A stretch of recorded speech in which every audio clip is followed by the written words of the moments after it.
Right. Good afternoon, everyone.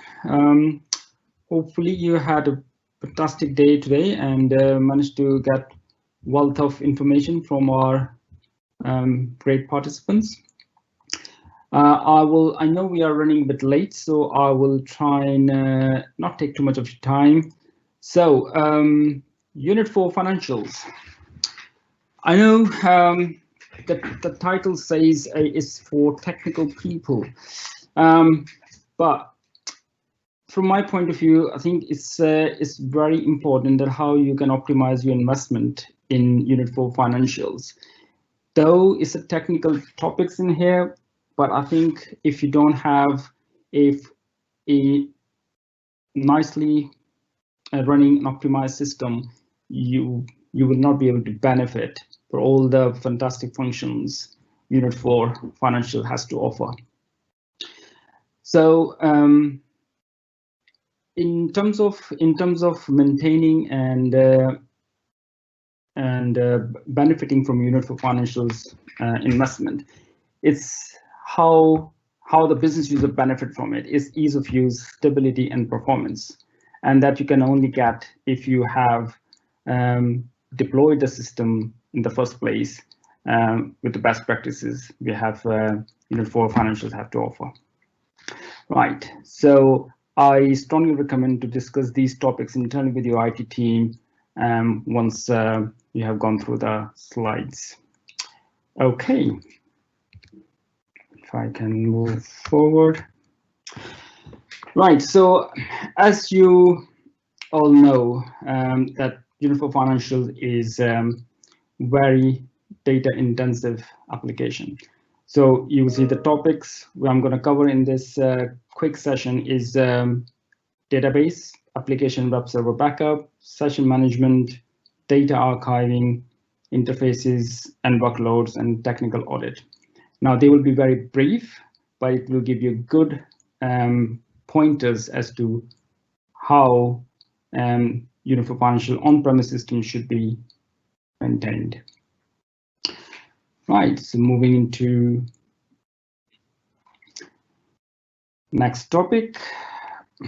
Right, so there are 5 major concerns. So as you know, that database Unit 4 Financials is intensely and from data perspective is a very intense application where you have 200 plus tables, and depending on your size, your database can be massive. Now, the performance of database directly incurs the Unit 4 Financial. Now, I'm not a DBA by any chance, but working as a developer around Unit 4 Financials for a long time and getting involved with customers where there are issues, troubleshooting Unit 4 Financials, we have built, I've gained some useful insights and skills.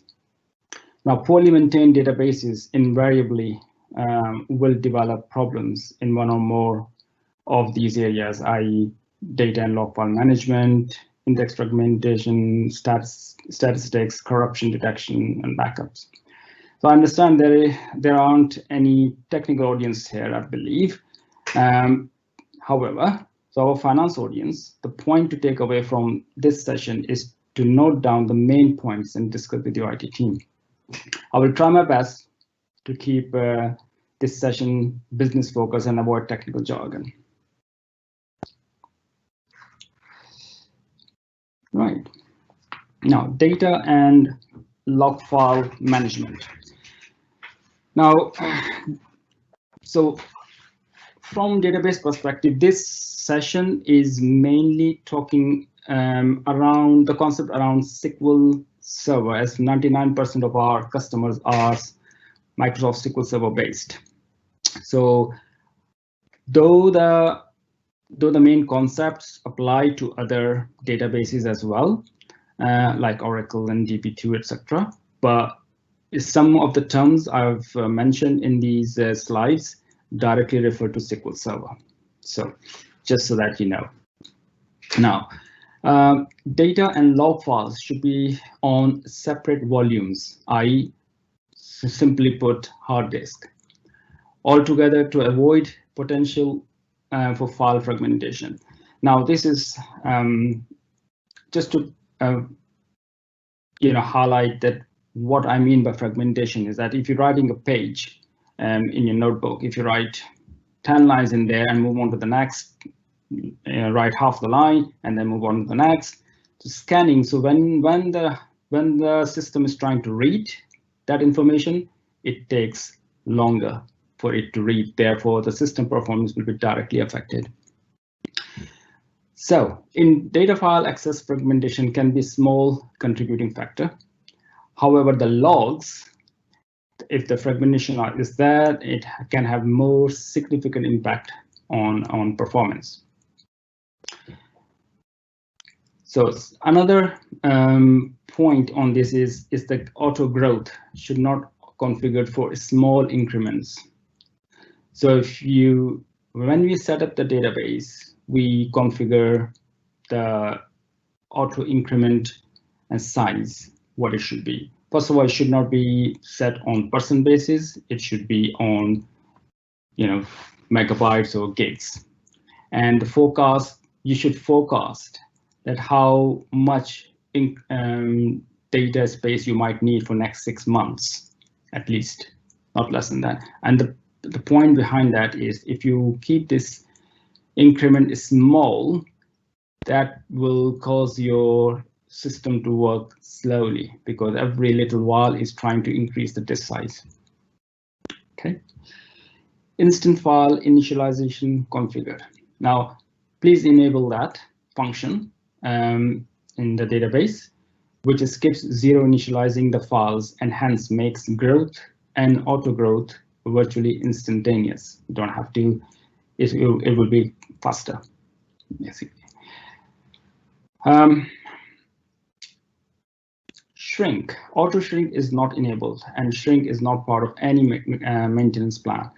So there is a functionality in Unit4, not Unit4, SQL Server to auto shrink your database. Please do not use that. It will directly affect the performance of your system. And however, I know that sometimes you will have to shrink for certain reasons. I will not go into the details. It can be acceptable under special circumstances and provided indexes and statistics fully rebuild after you completed the shrink exercise.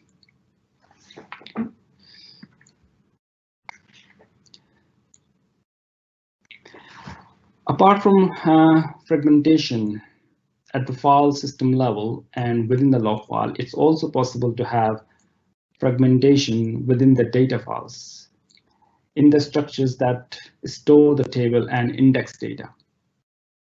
There are two basic types of fragmentation that can occur within the data files. Rebuild and reorganize all indexes each night using maintenance plan will solve this problem.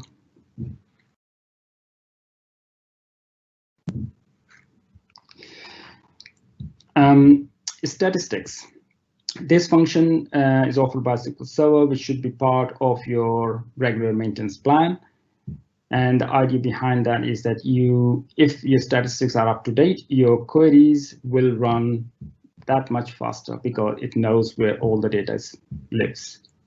Okay, so that's an important part for your query optimization.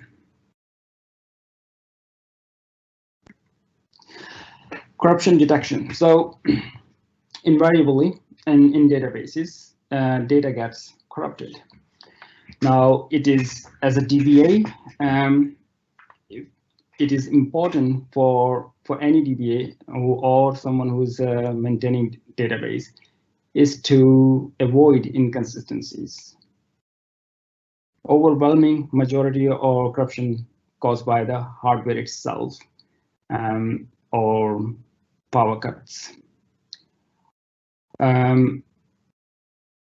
To detect any data inconsistencies as soon as possible and make sure the data remains recoverable and consistent. One simple utility in DBA's toolkit is a SQL Server utility called dbcc check db. That I will advise to run every night to find out if something is going wrong inside the database before it comes to ground and to halt. Okay.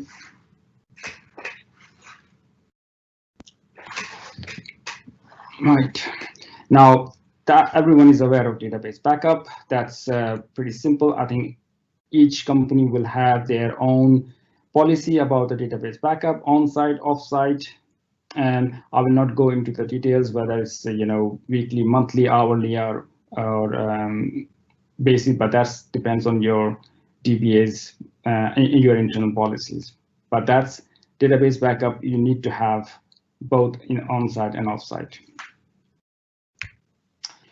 Application and web server backup. Now, in addition to the database, we recommend that you also backup your complete application environment. This will benefit you if your complete environment is got corrupted or got hijacked or whatnot. You can just restore your complete backup and you are up and running within no time. Some of the services which are available currently on the market who can back up your system is Amazon S3 or Carbonite and the likes, but these are the two I'm aware of. Interfaces and other workloads on the application and web server. Now, you may remember during your implementation life cycles, whether initial deployment of Unit4 Financials or upgrade, Unit4 Financial consultants may have completed the environment sizing. Now, that environment sizing generally does not include any interfaces unless you have mentioned that to your Unit4 Financial consultant that, by the way, we need to have that many number of interfaces and provided the details. If you have not done so, that means that sizing is being done for the environment only and only for Unit4 Financials database and number of users you might be using that system. So 6 months down the line, environment is working. If you start deploying interfaces and other products on the application server, it will directly affect the performance of Unit4 Financials. So you either have to, so the recommendation is that, first of all, not to do that. If you have to, then you reconsider the sizing of the environment to make sure that Unit4 Financials keep performing at the optimum level. Okay.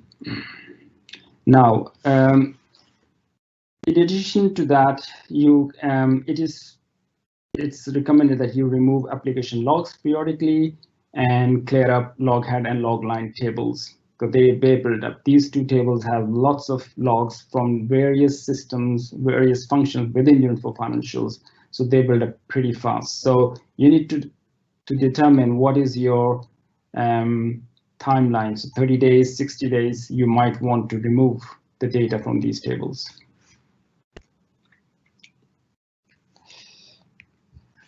Session management.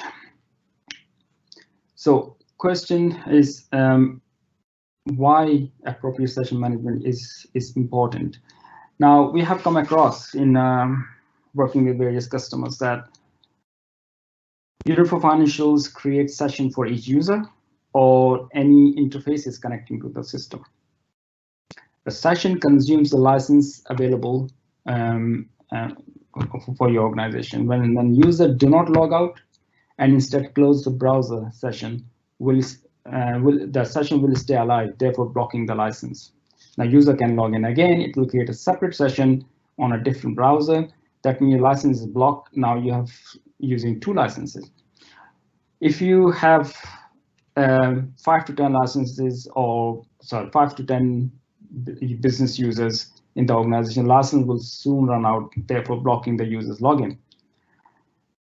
To avoid that situation, I mean, this situation is not only the users get affected, interfaces can get affected as well if you run out of license. and which means all your critical business process will be stopped. To action point can be taken is to reduce the stale session removal interval in the configuration. That's one. Number two, you set up the Unit4 Financial Scheduler to automatically remove the stale sessions. That will make sure that any session which has been left alone by the users been automatically removed after certain time. So to avoid that situation where user can't access the system. Archiving. So your database grows significantly over time. I've seen massive databases where customers are keeping 20 years plus data on the working database. When it's good to archive is a very important question. What is good? It means this depends on your country's legislation or your internal organization's policies.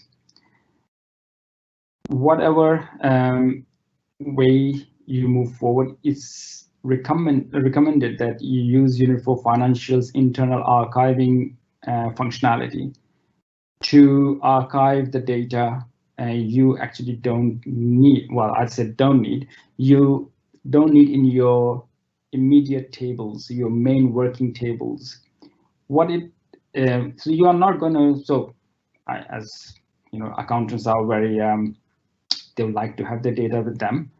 I can understand that.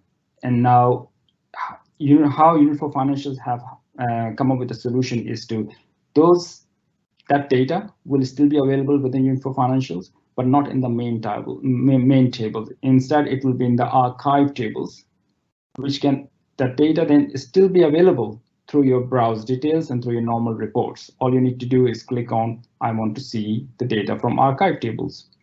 So that way you're not losing the access to your old data. So let's say you have archived 10-year plus data, you can still see it from your Code of Financial itself.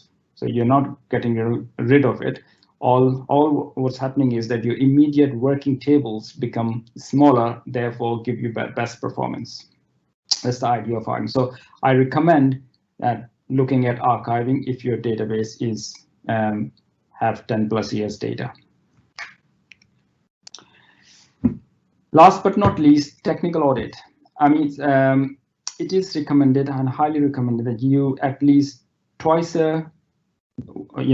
after every 2 years, you do complete a technical audit where Unit4 Financial Consultants, Millennium consultants can come and visit you and do a technical audit of your system, making sure that your systems are running at optimum and you can benefit from your investment. And that is all from me. I hope the session was useful, and if you have any questions, I'm here for you. Brilliant.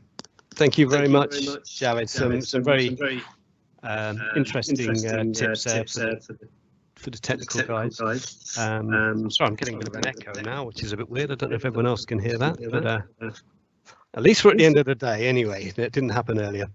Can you hear me at all now? I can hear you. Okay, that's good. That's good. It's fixed. Right, so that is the last presentation of the day. As I said, I will show Phil Leaf's one again in a few minutes for anyone who wants to stick around. But thank you everyone for joining our Unit4 Financials 2020 lockdown conference. I hope it's been informative and you've learned a lot from today's sessions. I'd like to thank all the presenters who have been presenting from homes. That's everyone from Millennium and Unit4 and iCorp and Avalara, Raising Futures Kenya, and our keynote speaker, Patrick Dixon.